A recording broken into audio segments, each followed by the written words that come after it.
let's talk about how do we actually then take everything we've just learned about each generation and use it to turn an empathetic lens towards each other. So we can go from collision on really critical items in the workplace to chemistry and collaboration. When a boomer says, you need to return to the office 3 days a week, and a Zer says, nope. Sound familiar? Right? On both sides, right?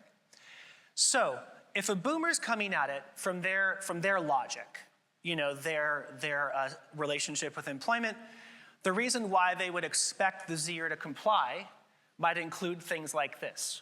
Loyalty is expected, and it will be paid off because it paid off for me. Also, I have position-based authority, and because I have it, you will respect it. Also, I have your paycheck, and you have to have a paycheck to live. I can't imagine that you're comfortable going without a paycheck, so that's why I believe you will comply. And also, if you're a good person, you're going to prioritize the greater good over your personal desires. The reasons why the Zer might feel justified in saying no include things like this. First of all, mental health and climate change are my two biggest anxiety drivers. So you are asking me to create carbon emissions with an unnecessary commute, and you're asking me to give up ways of working at home that are really helpful for my mental health. Not only that, but my job can be done remotely. COVID proved it.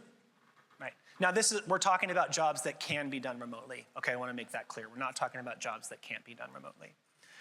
As far as loyalty, what is that from an employer? Let's talk about all the layoffs during COVID and some that are still going on today. I've only been in the workforce for 3 years, 5 years max. As a Zer, loyalty is not a thing for me.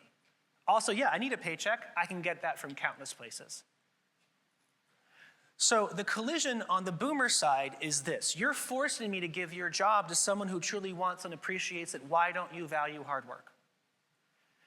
And on the Zer side, it is, you're forcing me to choose between my core values and my job. Why don't you value my peace of mind? Is any meaningful progress possible from this posture? No. This is a collision. What could it look like for them to turn an empathetic lens towards each other? For Amy Tan and Chapel Roan, who I'm sure will attend my workshop someday, can't wait, to take everything we've just learned so far and find a way forward together. Well, on the boomer side, first of all, they might acknowledge the fact that Generation Y, which are millennials, and Z combined are currently 55% of the global workforce. And in 10 years from now, they'll be 65%.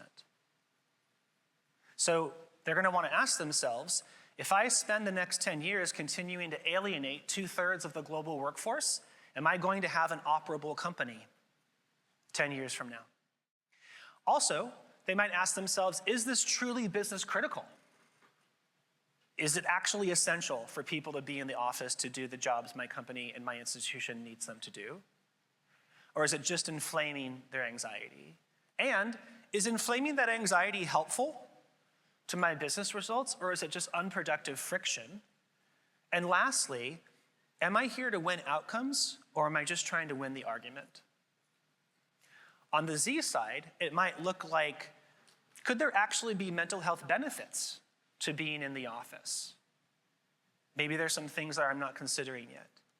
Also, if they provided valid business reasoning for the return to office mandate, would I accept it? Or am I just digging my heels in on principle?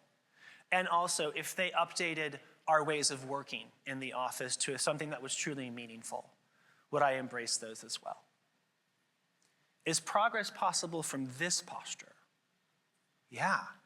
Because now we're looking towards each other with a sense of understanding of why we want and expect the things we do, and then how to actually move forward together.